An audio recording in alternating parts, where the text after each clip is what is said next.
Aujourd'hui, je voudrais te parler de Kalyendi, et plus précisément de la première étape pour faire du Kalyendi, c'est-à-dire la transformation du vin de palme en sodabi. Avec mon équipe, nous sommes partis à Tablikbo, l'un des points d'où vient notre sodabi. Là-bas, on y travaille avec des agriculteurs qui transforment le sodabi depuis plusieurs générations. C'est des connaisseurs, ils font du sodabi des générations en génération. C'est pour ça qu'on les a choisis. Le vin de palme, c'est quoi? Le vin de palme, en fait, c'est de la sève de palmier qui a fermenté. On va abattre les palmiers, puis on va y creuser une cavité. Et au sein de cette cavité, on va faire un petit trou. Juste en dessous, on récupérera le vin de palme qui va s'écouler à hauteur de 5 litres par jour, dépendamment de la température et de la période. Et puis cela pendant 20 à 40 jours en fonction de la taille du palmier. Plus le palmier est gros, plus on va avoir de la sève qui va couler pendant longtemps. À la récolte, la boisson n'est quasiment pas alcoolisée. Au contraire, elle est très sucrée. Au Togo, on l'appelle Deha. Et seulement quelques heures après, en fait, la fermentation va se faire naturellement. Il y a une technique que les fermiers, que les agriculteurs utilisent pour pouvoir accélérer la vitesse d'écoulement, c'est souffler le feu dans la cavité. Quelques heures après, la fermentation de la sève du palmier commence, donc elle devient pétillante et de l'alcool y apparaît. Mais nous, c'est pas à ce stade en fait qu'on va s'arrêter pour Kalyendi. Maintenant, il faut pouvoir récupérer cet alcool-là pour pouvoir en faire du sodabi. Donc c'est la deuxième partie, la transformation du vin de palme en sodabi.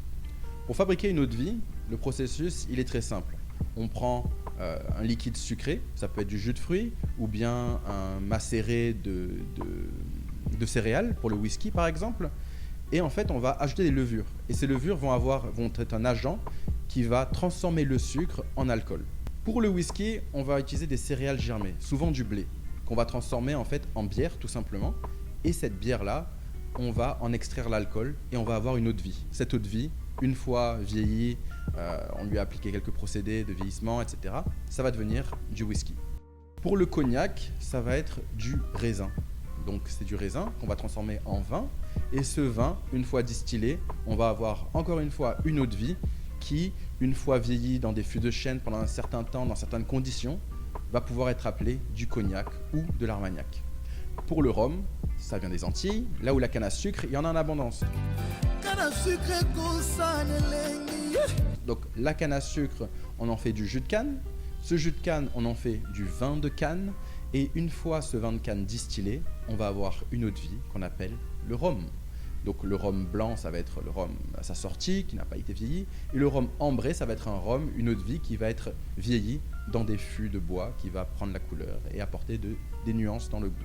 Pour le sodabi, c'est intéressant, il n'y a pas besoin d'ajouter de levure. Donc certains en diront que c'est un produit complètement naturel, et ça peut être le cas, même si les levures ajoutées dans les autres produits sont aussi naturelles.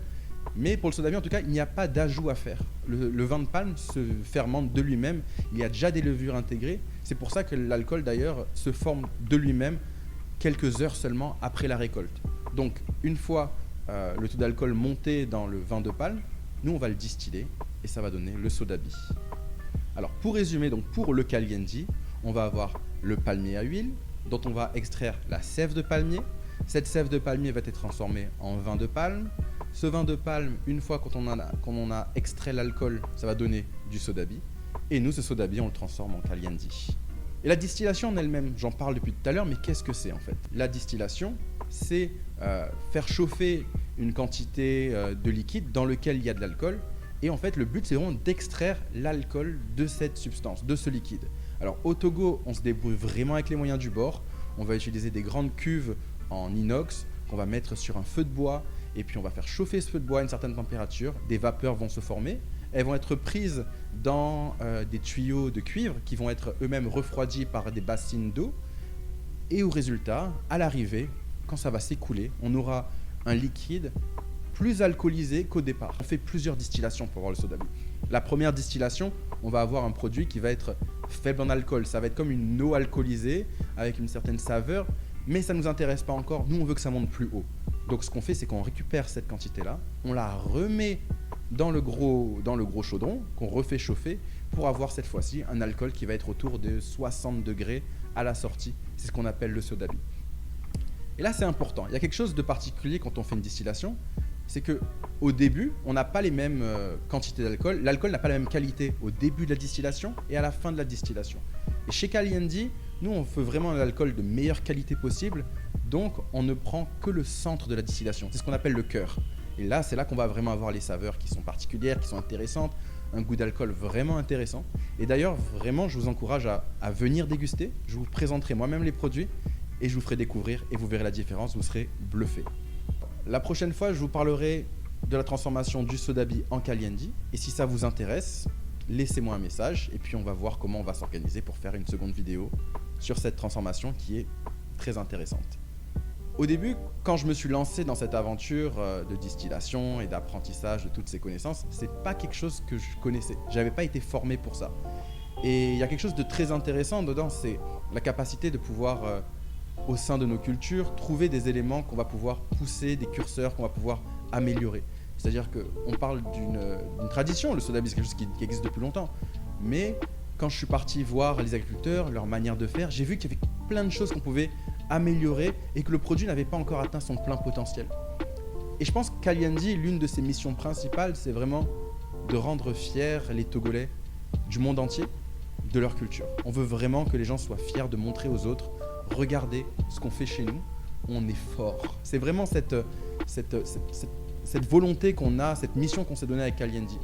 Et je pense que c'est vrai pour Kalyandy, mais ça doit être vrai pour énormément d'autres domaines de notre culture qui n'ont pas encore été explorés, qui n'ont pas encore été modernisés, dont on n'a pas encore saisi toutes les subtilités. Et je pense qu'il y a vraiment un travail en Afrique, car l'Afrique regorge de ces secrets-là, et c'est à nous maintenant de les découvrir et de les présenter au reste du monde. Donc merci beaucoup, et on espère vous revoir très bientôt pour notre prochaine vidéo.